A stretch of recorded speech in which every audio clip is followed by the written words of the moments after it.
What challenge does trajectory planning help address in robot navigation?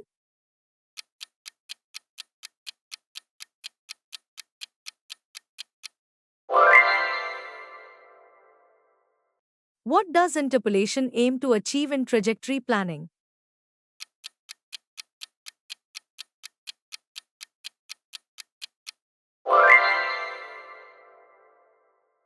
State space control focuses on which aspect of a robot's behavior?